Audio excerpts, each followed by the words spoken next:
This is Hard Knocks Talks. Myrna, welcome to the podcast. Good day. Thanks for coming today. Thanks for having me. Yeah. So you're from Indian Head. I grew up in Indian Head. Oh, did you? Yeah, I did. That's yeah, awesome. Yeah. I moved there early in my recovery, 1 year into my recovery, but originally I'm from Regina, Oh, yeah. Saskatchewan. Yeah. Born and raised there. Mm-hmm. I was born into the program, actually, into AA. Oh, yeah? My mom was 15 when she had me, and my grandpa was in AA when he passed away, 44 years. So I spent my first formative years in the rooms in recovery, which makes my story a little interesting. I went to the Eureka Club many times with my father. He was also in the program when I was growing up. Well, we probably played together then. Maybe. It's possible. Probably did. Yeah. I was there every day with him. He was like one of the old timers, those ones, the scary ones, you know? The Dr. Pepper drinking old timers. Yeah. Do the steps or you're going to die. Yeah.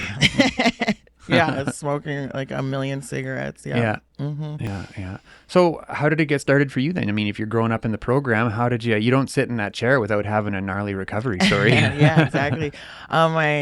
First of all, my mom was really bad into alcohol and drugs, and she was in a lot of the time she was hanging out with the people from, in the hood and stuff like that, and lots of drinkers and drug addicts and all that. So like my grandpa had me with him all the time, and my grandma. So I was there while she was in school. And so I was always in the rooms because I didn't have daycare, so I was in the rooms. I swear I was like the only 3-year-old that could recite the Serenity Prayer. Did you? I would all the time, and I'd tell people about the Serenity Prayer and like I'd always want to serve and help with coffee when I was like little. So that's how my recovery story started. Mm-hmm. So when I first started to drink, I knew exactly what was happening. I was like, "Ooh, I like this. Like this is a scary thing." But I was like, yeah, it's not going to happen to me. I got this. I'm smarter than them. I'm special. Exactly. I'm unique. Mm-hmm. Yeah. My first time drinking, I knew I was an alcoholic. I took a whole Mickey and I poured it in one glass and I drank it in like 5 minutes. The first time. The first sip. The first sip. And I was at a dance club, and it was a teenage dance club, and it was called Club Energy. Oh, yeah. And there was no alcohol allowed there, but I didn't listen to that. So anyways, I took that drink, and I threw up over a dancing crowd of girls all over their heads. This is awesome. Yeah. And then I went straight to the bathroom. They had to carry me out, and I woke up in the hospital. I had alcohol poisoning. My mom was a nurse, so she got phone called from one of her friends in the emergency. And hang on a sec, let's unpack that for just a second. I mean, you started out saying that this was like your mom was heavy into drugs and alcohol, and now you're saying that she's a nurse. Yeah. So my grandparents, my great grandpa and my grandpa, they were both in recovery, and they're my grandpa's brother. So there's 3 of them. They're like the Hastings. They're like legends in recovery, like in AA. Like any room I walk into, they're like, you got big shoes to fill, right? I got my own shoes. But also be humble. Mm-hmm, yeah. Exactly. But so then, my great grandpa, he always said to us, like, education's key, and he'd pay for her to go to school. And if she made it through, he wouldn't make her pay for it. But she didn't make it through the first time because of drugs and alcohol. And then around the time I was 6, she ended up having a baby, and that's when she started to take herself seriously, and she went to school, continued with the drugs and alcohol. Like, she still made it through, and she still passed everything, and then but it was like it was all scary and violence and drinking all the time. Through all of that, while she would be studying, I'd be watching her children for her. I was 6, and I'd be waking up in the middle of the night with her newborn, and they'd be partying, drinking, and a lot of the times I was protecting them because we were almost like an open buffet for all the predators that she let in the house, and she'd turn a blind eye to it, So I'd be like 6, 7, 8. I'd be going to school, putting my baby sister to bed, making sure she was okay. And by the time I get home at lunch, she'd still be there. My mom and her friends would still be partying. Oftentimes there would be no food in the house. And somehow she still did the schooling and made it through, and then she started to actually provide for us. But, we grew up in poverty, But it didn't matter because we went from poverty to being rich, and it was no different. The alcohol and drugs just got worse. So when your mom like graduated and started working, Yeah. okay. And like Bill W. says, there's not an alcoholic that doesn't have that drive, that inner drive that pushes you. Every single alcoholic that recovers usually becomes a high income earner because they have that drive. Now, when you put the alcohol in there, I think it kind of confuses them, creates chaos, and slows people down a little bit, right? Until you get that spiritual connection, you really don't know what you're doing. But lots of alcoholics are great while they're in it. They make big things happen. Like I went all the way to nationals in hair. I won nationals, and I was a complete hot mess express, drunk all the time. But for some reason, I had that extra drive and that push. And I think that's in all of us, really. Yeah. And so my mom did make it through school. She did get us in, like, we weren't living in the hood anymore. We were living in a nice house. But none of that mattered. It still was the same. She's still with the same people, bringing in the same chaos, Eventually, every single one of her husbands was abusive in one way or another. So you've been to several weddings. I did too. Well, she's had 2 weddings, but boyfriends and stuff in between, Right. So I was always protecting my sisters, and it was me and my sisters, and I pretty much raised them, and I mean, how does a young kid raise kids? Like, I don't know, like we all grew up and we were all pretty messed up. All of my siblings on my mom's side were all alcoholics and addicts and heavy into it. Like, I can't even bring it up around them. I don't have a relationship with any of them anymore. I can't even bring it up with them that they try to say that I'm crazy because I speak the truth. And they don't want to hear it, right? So you're first drunk. My first drunk. Yeah, so there was no regard for your safety. There was no regard for nothing. Yeah, not at all. And I wanted it again right away when I woke up. When I woke up the next morning. Okay, so my mom picked me up from the hospital. And I opened my eyes, and I remember looking at her and being like, "I'm sorry." Like I knew I was in trouble. I was fucked. And so whatever, I knew I just gotta listen, go home, listen, do what I'm told. And so I went home, and she woke me up at 6 a.m. We just go home at 4. Time to do chores. Yeah, I had to go pick weeds in the scolding sun. And then she locked the door and turned the water off from the inside. She's like, "When you're done, you can come in." I was like, "Yeah, well, joke's on you, Mom," because the neighbor didn't turn the water off. Drinking out of their hose. You're just like making eye contact with her, hey? Exactly. And the crazy part about it, the insanity was like, I was like, "When are we doing it again?" Like, what? Yeah. I like literally had alcohol poisoning. Like I was throwing up. I was covered in puke, and all I could think about was the next time I was getting drunk. Yeah. And then I just became like the high school legend. Everyone wanted to party with me. We were always partying. My mom, because she was such a degenerate, didn't have nothing. I had no rules, right? Her first husband, he was a performer. And so we had these concert-sized speakers in my house. And my mom was never home. I got to do whatever I wanted. So I had parties all the time. I still to this day, I have clients from high school that are like, "You threw the most epic parties." I'm like, "I know." Yeah. I know. And I retired early. Yeah, exactly. I went pro way too early. But so we ended up like, we'd have weekend parties, and my mom's friends would get in, and they're all young, right? They were young. They were much older than us. They were like 15 years older than us. So it wasn't like I had a mom. I had a friend that let me do whatever I wanted. And her and her first husband had split when I was a teenager. So it ended up being like I was the other parent. Like, who gives that kind of control to a 15-year-old, right? Like, I was driving the kids around. She lost her license. So I was the one in control with the license. And she had a DUI. And so for a year, I was like doing all the driving, everything. And like, she'd pay me in booze or whatever. Because I'd be like, "No, I want alcohol. And I want to have a party. Oh, you want me to do that?" And I worked that angle for a long time, and then her next husband came, and he didn't like that, like, at all. And then I ended up he was very abusive, and he ended up like, I guess he just got out of jail, and she had decided it was a good idea to start a relationship with him, and a nurse, like nursing still? Yeah, she's still a nurse. Like, she's been a nurse. And so she thought it would be a great idea to bring him around us all. And what we didn't know, what I know now, is that he went to jail for trying to kill a Hells Angels guy.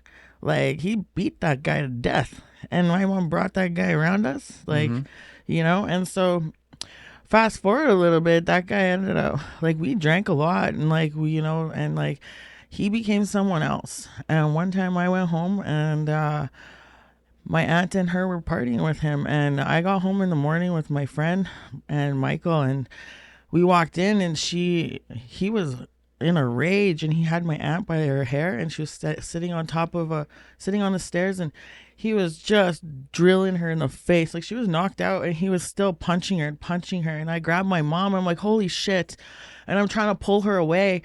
And next thing you know, I'm on the bottom of the stairs. He punched me in the face, and I landed on my neck, and my whole body went over, and I was out. And Michael had to jump down those stairs to get me, and he pulled me up, and he brought me out to the car while he's trying.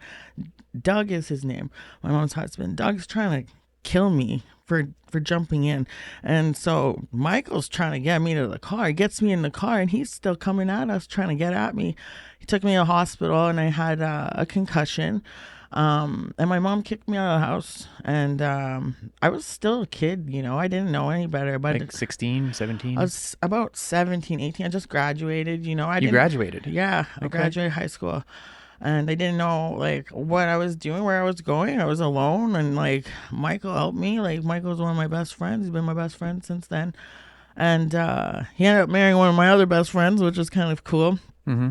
And but after that, it was a lot of drinking to cover up that pain. Like, my mom's like, that's supposed to be your mom, like, your mom's supposed to love you unconditionally, Mm-hmm. and I didn't know that that's what my pain was about, like that. And like the years and years of abuse, I didn't realize that's why I was drinking. Mm-hmm.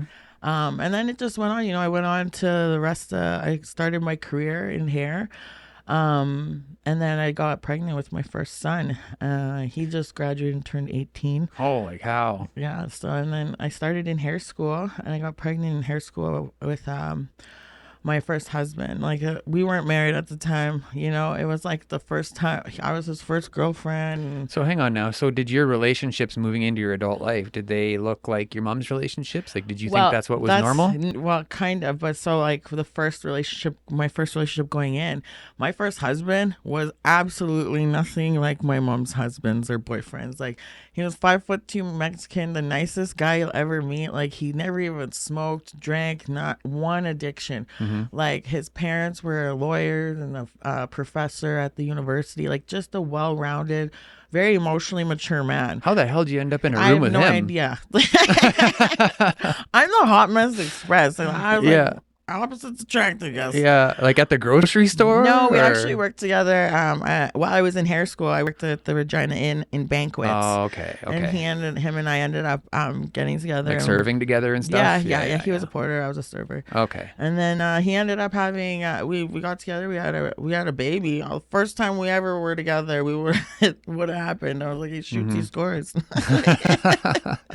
But, going forward, hindsight's 2020. Had I not had that baby, I probably would not have finished school. Mm-hmm. Like, chaos was the name of the game back then, right? Like, this was like psychologically, when I look back, like, I was starting to create chaos in that relationship because it was so safe, and I didn't know how to be safe. It didn't feel safe. It didn't feel right. No. And I would, like, he'd work nights, and I'd stay up all night, and I would be so depressed and crying, and then I would drink too. I started drinking when he wasn't there, and like, there was nothing wrong, but my brain thought there was. I still get like that. Yeah. And to this day, I'm 9 years in, I have to say to myself, you're okay. Yeah, nothing's wrong. Nothing's why are wrong. you racing to get home? Exactly. There's nothing going on there. Yeah, and it was just like always like that, and I feel like I self-sabotaged that relationship because he was really a really good husband, a good man, and I didn't know how to receive that, I think. And he'd come pick me up in the middle of the night from the bar, like a hot mess full of mustard, because I don't know how I get into mustard. It always happens. I even have it tattooed on my leg. That's a new one for this studio. Mustard. Yeah. Anyways, the ultimate condiment. He would pick me up in the middle of the night, with my kid. Like, At the bar. he'd come drive, pick us up. The man would go to work, and like, I'd go to work. He like catered to me. Like, I would just, and then, it was almost to a point where I would push him to the limits to see how far he would go, and he would keep going. There was no limit. And now, hindsight again, 2020, givers have no limits and takers don't either. And back then I was a good one. huge taker, and that was one of the things I had to tell him, like, I'm so sorry. Like, I didn't mean to do that. Like, now as I'm on this side of things, I was like, I was a dick. Like, holy shit, I'm sorry. Like, he didn't deserve any of that, like, at all. And I've made my amends with him as much as he will take it, but he's like just happy that I'm sober on the side. So, we're still really good friends, him and I. It came to a part where in our marriage, I built a business from a fold out chair in my kitchen. I do haircuts in the hood in my fold out chair. And then all of a sudden we were in a 2,400 square foot place. We had a huge salon, and I was running the show. Again, what I said, Bill W says we're all overachievers, right? I went to nationals. I won nationals. I was training on the Canadian team to go to Worlds for hair. And I was going to go to Paris and to Korea, one for bridal hair and one for women's trend cut. And the cut that I used at Nationals was the cut that we were going to use at Worlds. And so we were training for that and then COVID hit and it stopped, right? There was no more competitions. But while I was married to him, and this was just it, your partner is really the one that will help you succeed. And he really did do anything for me to succeed. And I really did. I had a business, I had the house, I had it all. I had everything. And then cocaine got involved. During COVID? Yeah. What did life look like when you're on the top there? I started to know people that know people. I started to get into places that most people don't get to get into. Like from an entrepreneurial standpoint, or from like a dark hood all standpoint? All of it, Okay. all walks of life. I was like queen bee in all walks of life, and I knew it too, and I was cocky about it. And I could walk in any room, people knew who I was. Like, they know who they're like, you wanted to be my friends. They wanted to give me the drugs. I didn't have to buy it or ask for it. It was there, readily available. Like, it took me into like places like rappers and hip hop artists. Like, I went all across the country in the States. I was stalking a rapper for like 5 years of my life. Well, they have people, their jobs are just to go find drugs, and I come back and we party with them. I didn't pay for nothing. I didn't pay for nothing at all. When it came to the point where it brought me right down, my last night of, if this is a progressive disease and it gets worse when you're sober, I'm dead. If I ever relapse, my last night was 3 ounces and God knows how much liquor was involved, What did that night look like? It wasn't just the night, it was a couple days. Yeah. And it was a couple days before my birthday. So we were starting my birthday bender. And what that looked like was we started with drinking, right? And then my dealer came over and she was partying with us for the whole weekend. It was my weekend. That first night I got fuck around tattooed on my ass cheek. So that's always going to be there. It was my last drunk. It was from one party to the next. The next day rolled into the next. And the last night was we had a house party. We were at a house party and we were coming home, and that was, I couldn't breathe through my nose anymore. My like throat hurt. Like, I could barely talk. Like, I was a hot mess. Like, I look at pictures of that night and I could see my skin was gray. Like, my eyes looked dead. Like, my soul wasn't even in there. Like, it was not me. But so we came home, my drug dealer left, and my boyfriend at the time, I had gotten involved with him because he did drugs. He would enable me. It was okay. But I didn't know that he was an IV user. And I was too far with him to know what that looked like. And then it was a little too late by then on my birthday night. And he'd done so much drugs, he didn't really know what was going on. He kind of blacked out and he wasn't there. The lights are on, no one was home. This was day 3, so you gotta think about that psychedelic mental part of it all, right? I've been on day 3. Yeah, and it's not fun, right? Yeah. So he was freaking out. He didn't know where I was because he had hog-tied my legs to my feet and my feet to my hands, left me naked in the bathroom tile floor in the dark for 8 hours, and he had no idea I was there.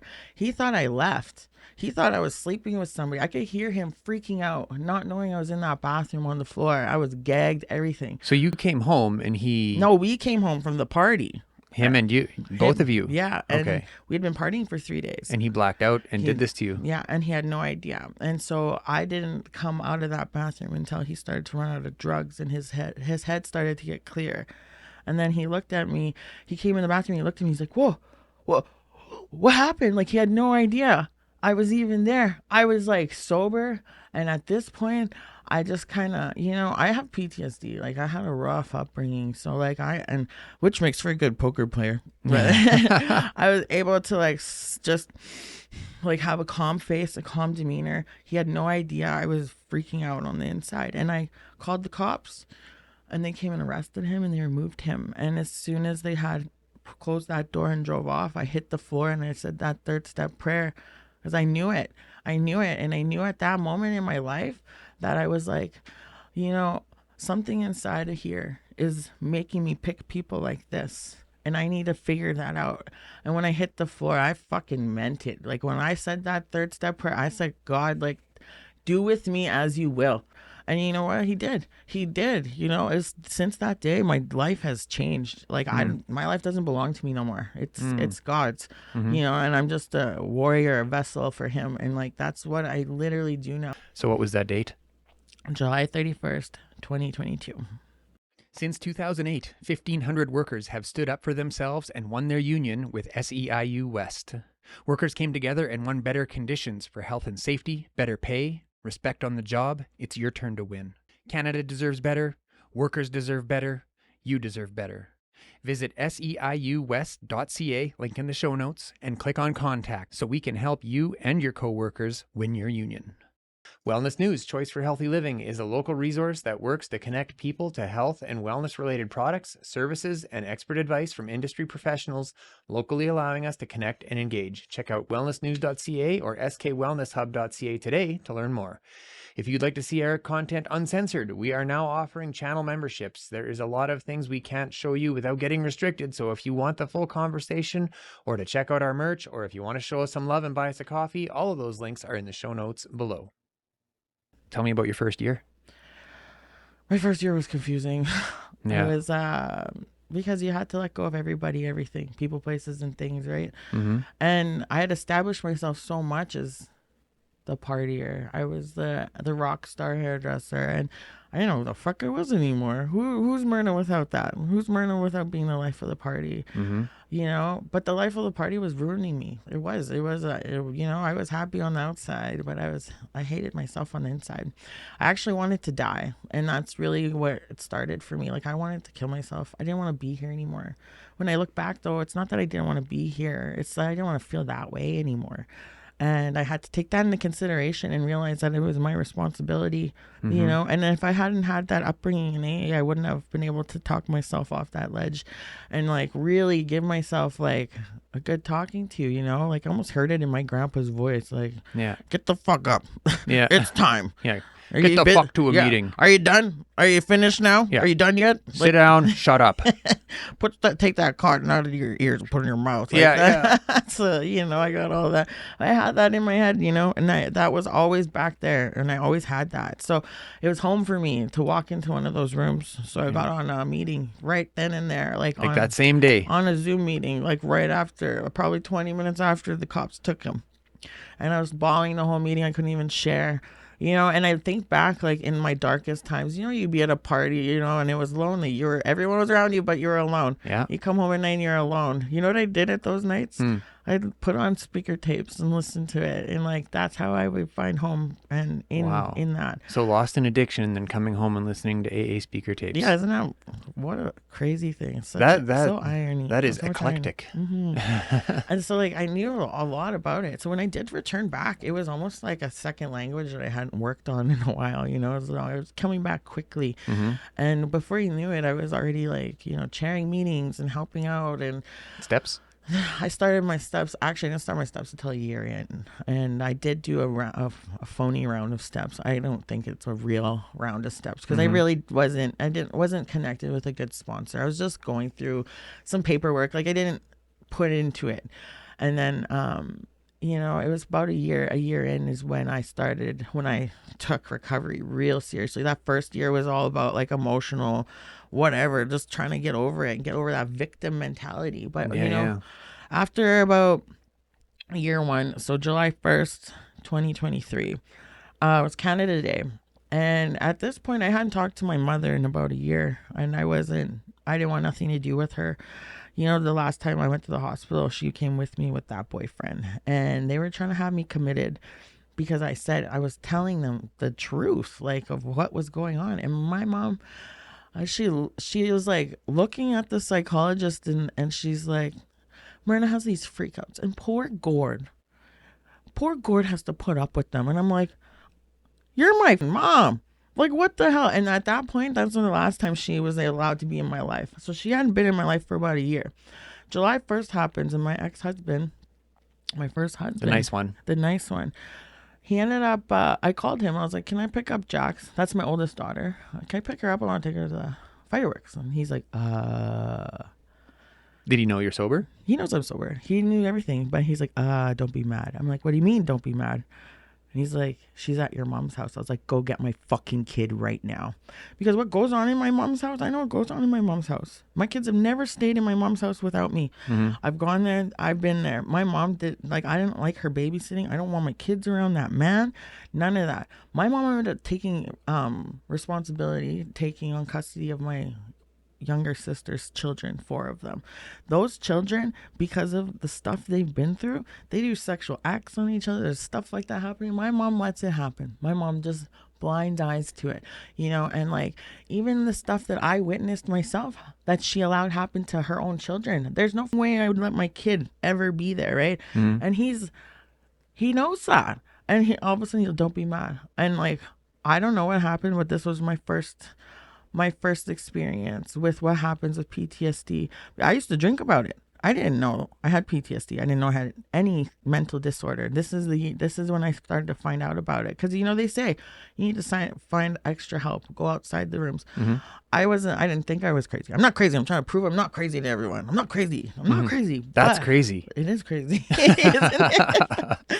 And so, anyways, you know, he ended up, I told him, go get my kid. And he went and got her.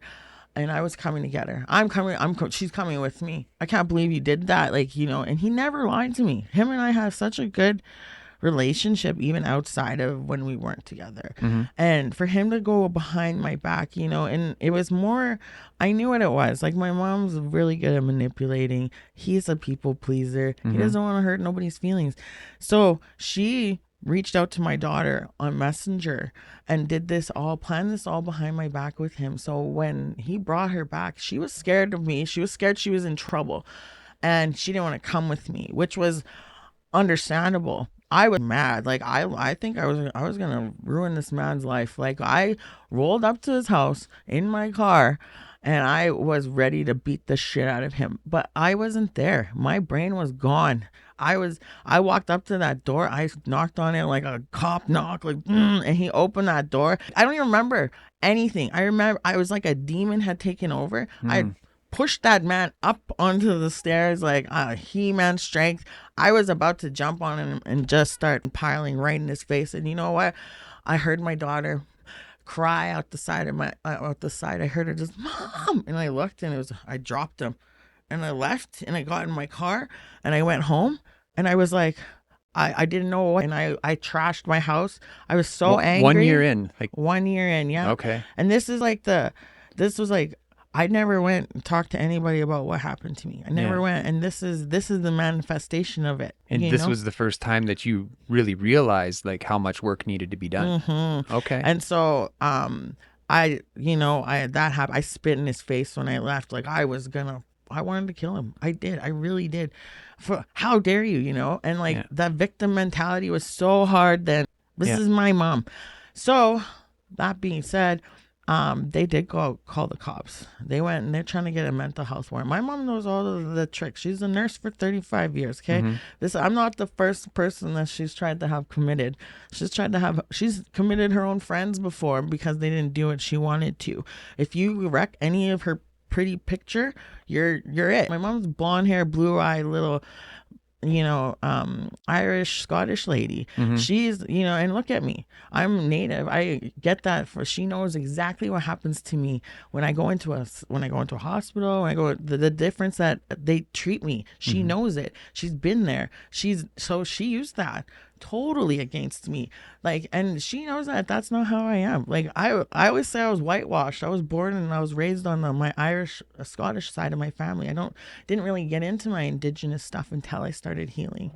And so she ended up getting a mental health warrant. And at the time, we did skip a big part here. After me and my husband split, I ended up in a very abusive relationship with a really toxic individual, and I had 2 children with him. And how that ended was my last night of, I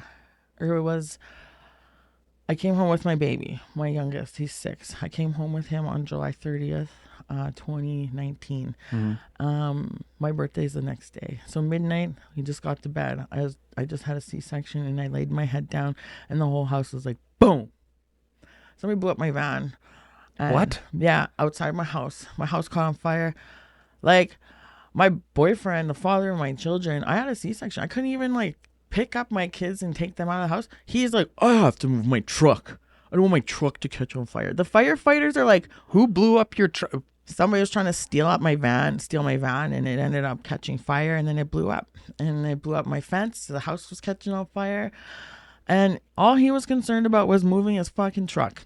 The firefighters and the police were like, what the hell? They all came rushing in, and they grabbed us, me and my kids. I was on my way out. All I could think of was I need formula and diapers and I was grabbing all the stuff for the kids, in my instinctual reaction. That was my reaction, and it was very apparent to me what his was, his truck. And, as I'm coming out on my deck, I'm looking around on the street's full of all my neighbors. And I'm wearing those fucking mesh panties you get at the hospital.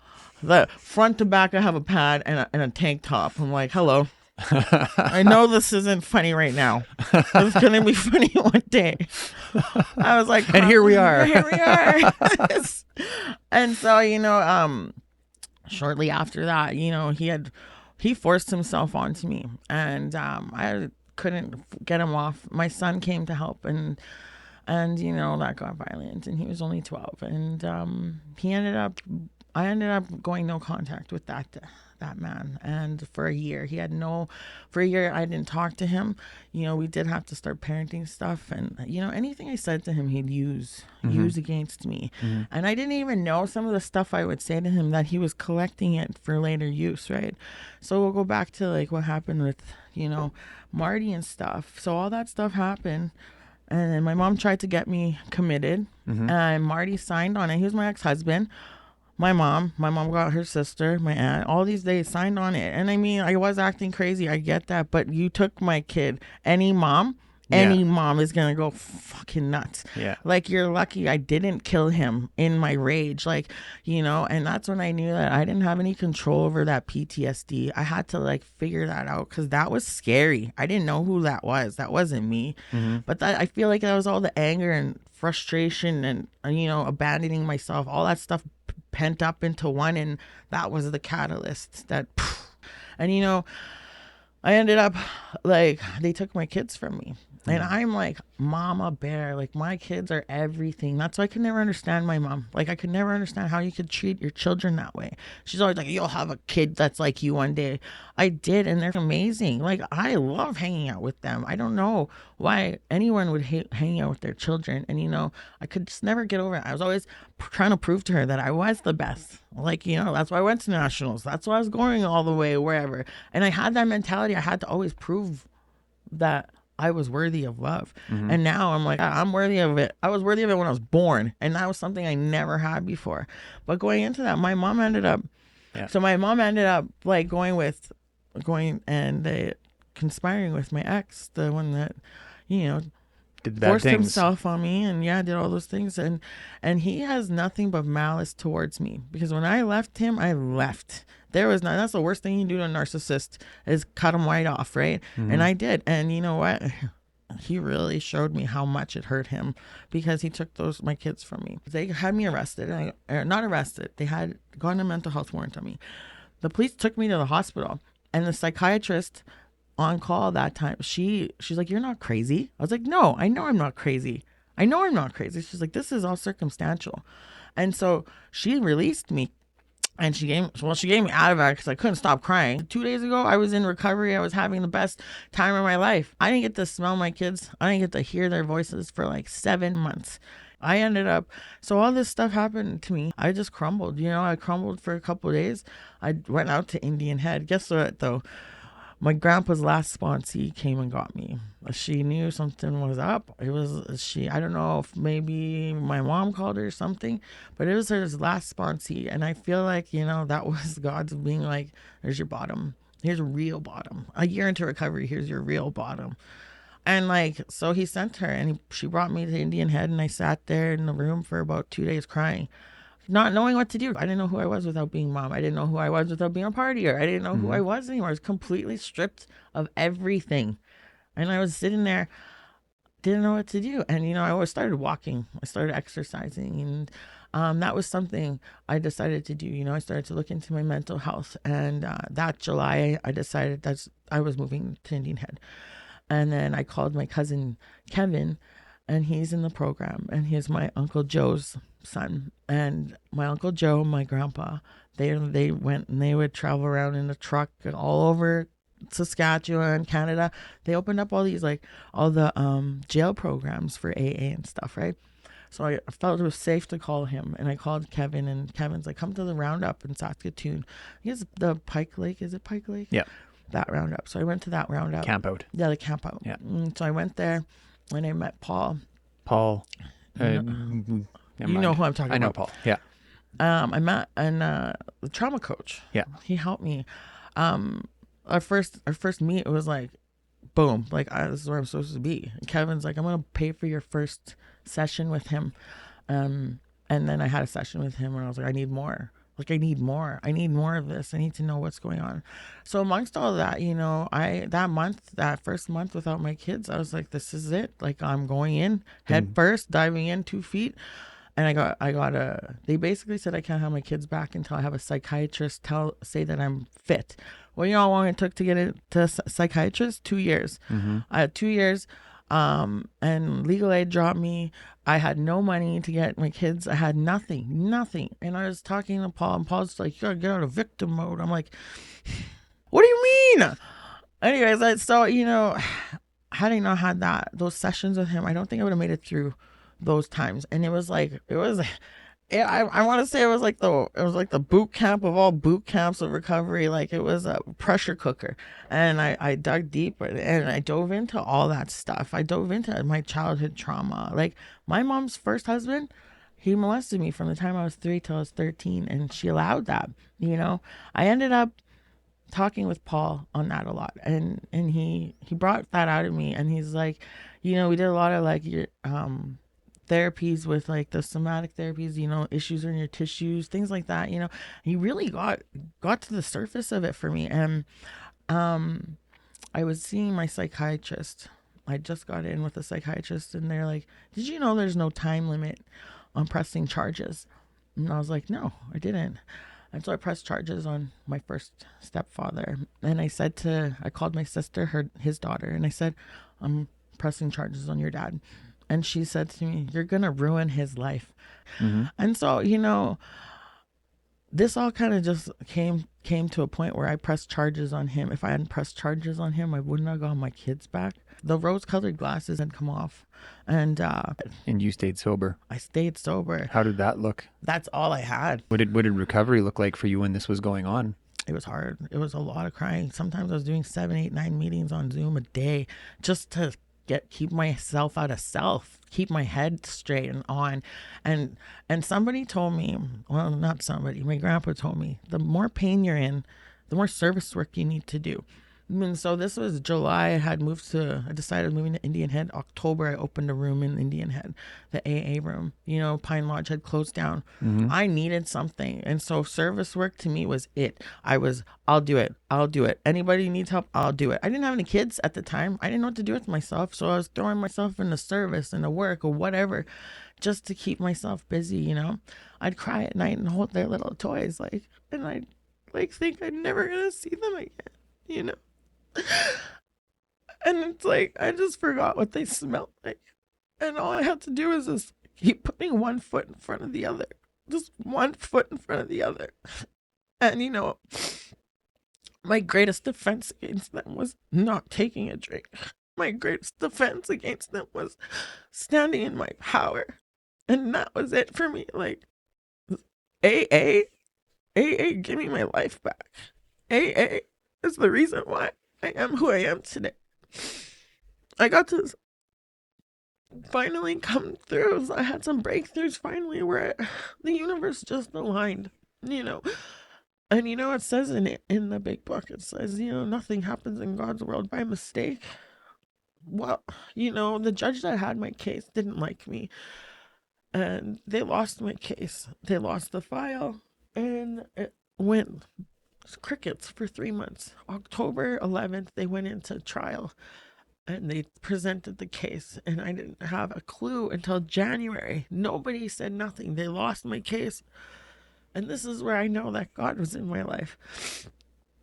It's because my lawyer put forward something and was like, this is unheard of. This isn't okay. She deserves time with her kids, not supervised visits. And my file ended up on somebody else's desk, a different judge, a female judge that was in AA. She seen right through everything, and she removed my mom's whole affidavit, which made it look like all he was doing was attacking my character. Like, Myrna's bad, Myrna's this, Myrna's that, with no proof. And here I had a stack of papers like this big with letters from my sponsors, multiple people in the program, all my bosses, clients. And the funny thing is again, I look back, hindsight's 2020. You know, I've been doing hair for 20 years. Three people I've been doing hair for. One was the social worker in Regina. She runs the whole show in the social work. I was doing her hair when she was in school, and we were best friends. I met her daughter at a week old. She brought her to my house. I cut her hair. I've been doing her daughter's hair since she was born. The next one, you know, my friend's mom, she's like chief. She's an FSIN. I've been doing her hair since I was started. And is that Heather? That's Heather. Yeah, Heather Bear. She's been one of my biggest supporters since the beginning. And then lastly, so you knew Nova? I've known Nova forever. Yeah. And you know, we've always traveled the same paths, and I knew a lot of the same people as her, and her mom and I really connected on the addiction part. You know, I do her mom's hair. I'm like a hairapist, right? People come in and drop their shit on me all the time. Yeah. And she did, you know, we connected really well. And I watched Nova go in and out of addiction. She even talks about sitting in my chair all messed up on drugs. I was like, I know. She's like, I didn't think you did. I was like, oh, I knew. Yeah. I definitely did. But, you know, the last one was she's one of the head people at the nursing college, where you put in your complaints for nurses. And she'd been my friend. I've been doing her hair for 20 years. She knew my story. She knew everything about my story. She knew I wasn't lying. She knew I wasn't crazy. And so I put in a complaint on my mom, and she was about to retire. So this was really messing with her career. She wasn't very happy with me. But they removed her affidavit, and they basically told him that all you have is an attack on Mrs. Hastings' character. You can give her kids back, and you're going to pay her child support. And I never made him pay me anything. I didn't want nothing from him. I just wanted my kids. And so, you know, it was kind of nice. I got my kids back, and they know, you know, hindsight again, 2020. When I look back at it, they know. They watched their dad do that to us out of his own ego, out of his own spite. So tell me about them coming home. The first night they came home, when I picked them up, they were running to me. They're like, the judge made a choice. The judge made a choice. And all we did was lay and cuddle all night long. It was so beautiful. Like to wake up with my babies in my arms. It was so amazing. And like the last time I would have slept with them, we were in Regina at our old house. And that house was so full of like nightmares. Like there's holes in the walls. There's places where my body's gone through the wall. There was like, it was just an ugly place. And like the first night that they got to come home was in our new space. And it was beautiful. We lived in this little cottage and it was full of like all this forestry and like Warmth. it was just beautiful. Yeah, we woke up and we can look out the window and there's like leaves falling and like there's like snow. Like it was just beautiful. Like it was beautiful. It was like a winter wonderland. And we just stayed in bed all morning. I forgot what it was like to be a mom. So having that time away from them, you know, really, That was a gift. it was. It really was. And it showed me like, you know, what I took for granted. Like the little things. Watching them struggle putting their shoes on was fun for me now. Oh, really? That can be fun. I struggle with that, man. And there's Like time to go to school, and I don't want to wear my shoes. And now, you know, time doesn't matter to me anymore because I didn't have it with them. Thank you for sharing that. I needed that. I'm struggling with that. That almost exact same thing. Our daughter is like, shoes, man. It's like, I know, you know, I used to get so upset and crazy with like how slow things would happen, but like they're just learning to be humans, and I'm just learning to be a healthy mom. So I'm gonna give us a little credit here sometimes. We're all learning to be human. Exactly. Yeah. And you know, after they came home, I don't know. It's like I'm a different person, different mom. You know, that 7 months, like I said, it was like a pressure cooker of sobriety. So in that time, I'd found my sponsor. Yeah. I found my sponsor. Actually, I was on an online meeting and she said we're sharing about a daily reflection called anger is a dubious luxury us alcoholics can't afford. And we were talking about anger. So she's like, I was so angry that when I'd leave my therapist's office, he'd make me sign a waiver I wasn't going to hurt anybody. I'm like, yep, you're the one. That's the one. I need you. And so, yeah, it was her and I hit it off. It was a magical experience. I was like, I couldn't have had a better sponsor, you know?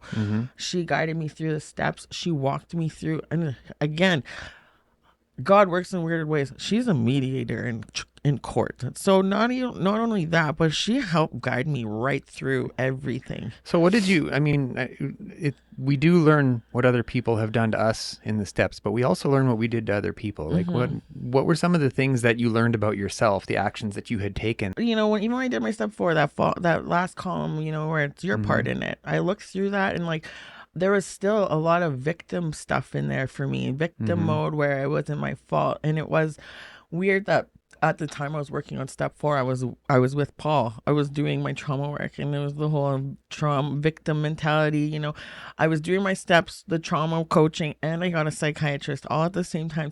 Or a psychologist, sorry.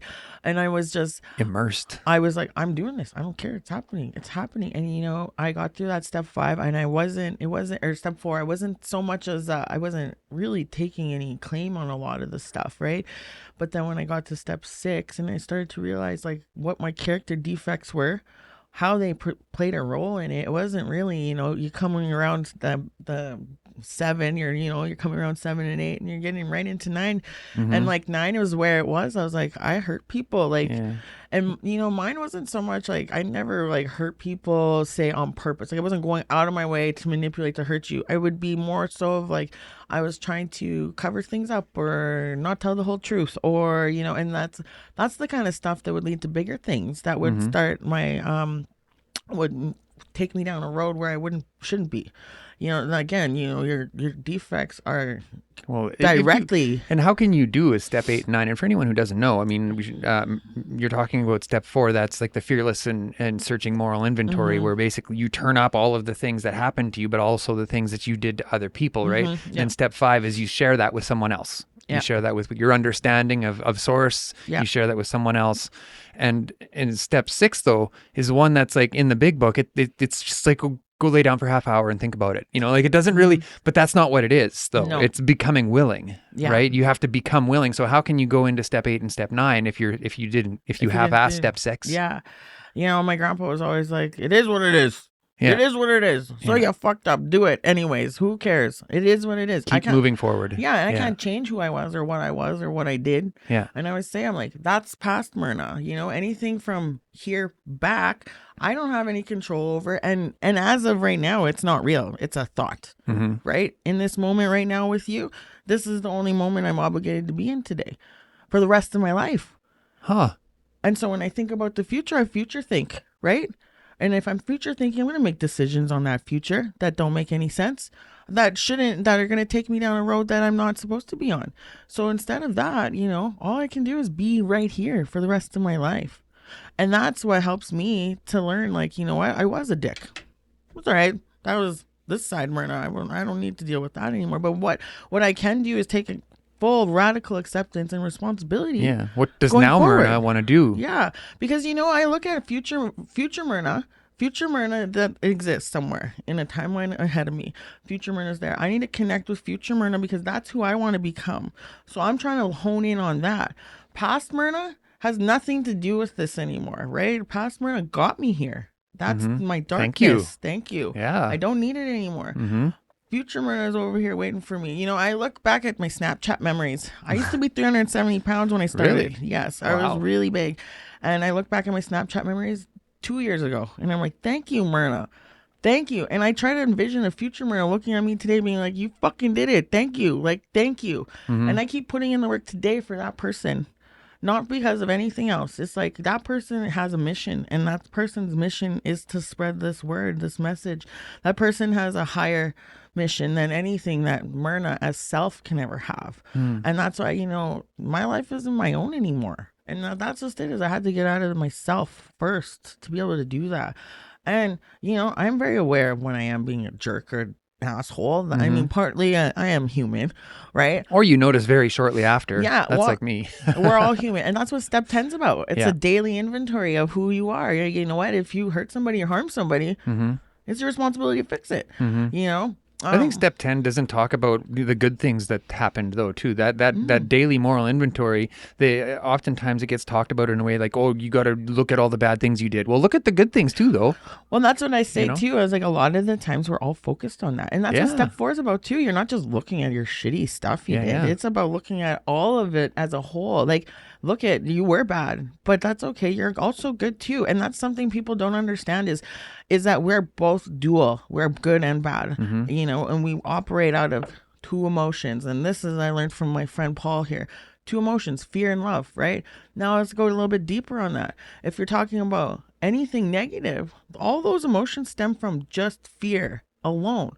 Okay. So if I'm doing that, if my first instinct is to be negative, I'm living in fear.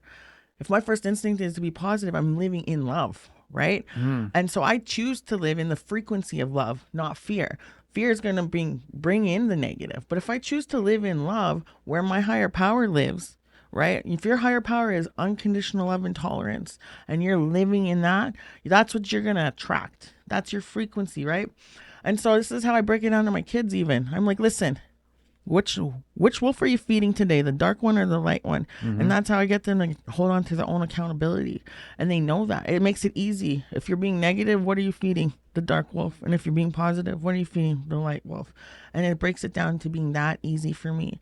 You know, if I have one negative thought, that's my ism. That's my ism taking over. That's my ism in charge. Your alcoholism, your whatever ism it is. Because I'm not just addicted to alcohol. I'm addicted Workaholism. to drug, work, food, working out, whatever. If I like it, I'm going to do it, right? And that ism, it pushes and drives that. And so it doesn't have to be a bad thing either. Your ego, your ism, whatever you want to call it. This is an ism. Yeah, this is where your creativity and all of that lies. You know, a lot of people think ego is bad. Yeah, it's not. It's who makes people get confused about what ego is. It makes you who you are. Yeah, but if you allow it to take over, then it can be bad. Wreaks havoc. Yeah, exactly. But so doing the 6 and 7, you know, it's a lot deeper than people think. It's the smallest little paragraph in the big book, but it has to skip.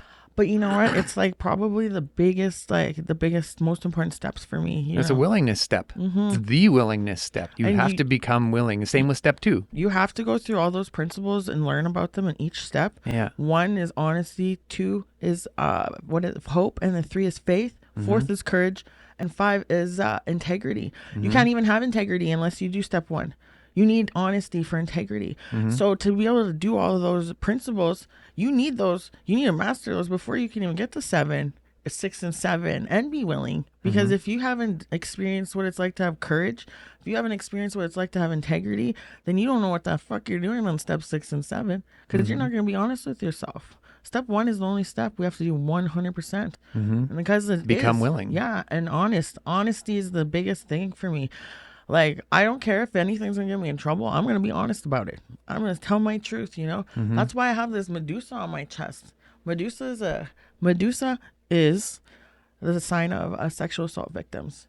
And I used to be ashamed of it. And now I wear it loud and proud on my chest. She's a sign of power. And I wear it loud and proud. And anybody that's had an issue with sexual assault will know exactly what that means on my chest. And then I stand for something else. And so, you know, getting into your power requires you to do the steps to learn those principles. I walk those principles like it's my lifeline. Like, I don't have a choice. I'll die if I don't.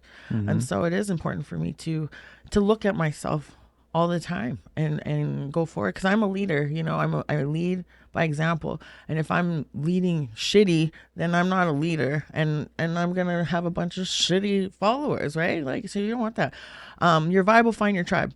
Really. And that's what I do all the time. Vibe high authentically as I am, because if I can do that, it's going to give you permission to be vulnerable with me and to show your authentic self.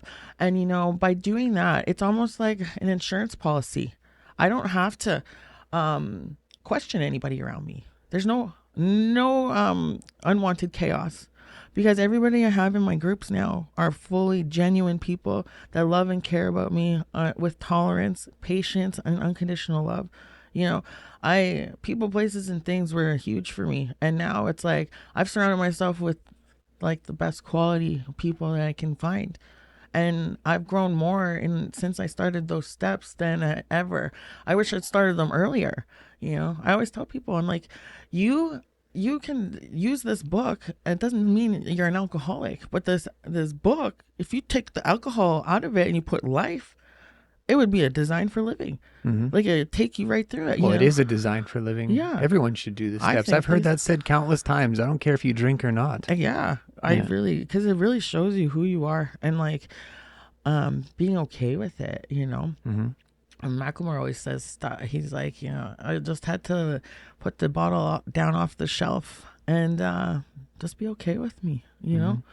And that was a hard one. I was never okay in my own skin. It was never okay. I was always told that I wasn't worthy enough or pretty enough or skinny enough or whatever. And now I'm like, I don't care if I am. It doesn't matter. God loves me exactly the way I am. After getting my kids back, it just threw me into a whole new dimension of recovery. I was on top of the world now. Like, I for real was on top of the world now. You know, I didn't have no money and nothing, but I was for real. Like, finally, I felt like nothing could stop me. Like, you know, and I've had that feeling before. I know how to get there. I can manifest like a motherfucker if I wanted to. And it was that blocking me. All that stuff was blocking my blessings, and I didn't even know it.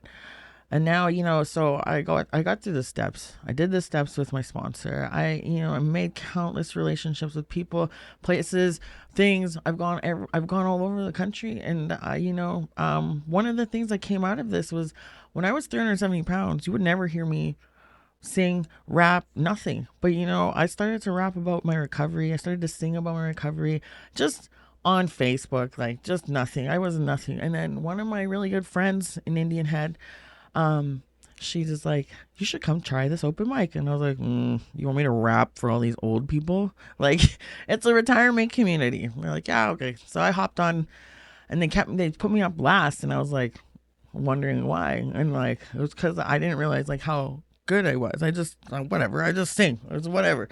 But I got up and I rapped a song about the death of my old self. It's called Eulogy. It's by Prof. And it talks about being a kite in a hurricane, you know. And even if you die, like, it doesn't matter. Life's going to go on with or without you. And we got to take ourselves out of it sometimes, you know. And the whole song is about, like, it's going to be okay. I had to let that old self die for this new one to come. And, you know, when I look back, sometimes I think, you know, when everything was falling apart, it was just falling into place for bigger things to come.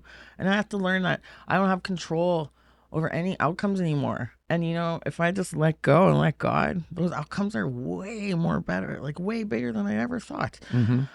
So I started rapping about my recovery, and it just blew up. You know, we started these open mics last September, and you know, by November, people are coming. There's once a month in Indian Head, at the last Sunday of the month, and it was crazy. People start coming 3 hours early, waiting for me. They want to hear my story. Like, you know, Macklemore is one of my favorite artists because he raps a lot about recovery. He's in AA, right? And so I ended up rapping a lot about like stuff he raps about, and then different songs, and I sing too. I don't just rap, but like it started to create a little bit of a movement in Indian Head. And you know, this summer I went from never singing ever to I was on a parade float rapping Glorious Macklemore down Main Street in Indian Head. Huh. You know, I rapped that song at one of the open mics, and the whole town just embraced it. They used it for the grade 12 like song. And you know, when they asked me originally, I was only supposed to have my kids on that float, and they brought a portable speaker, and I was like, "What's that for?" And they're like, "You." I was like, "Okay." And so the church kind of volunteered me to get on there.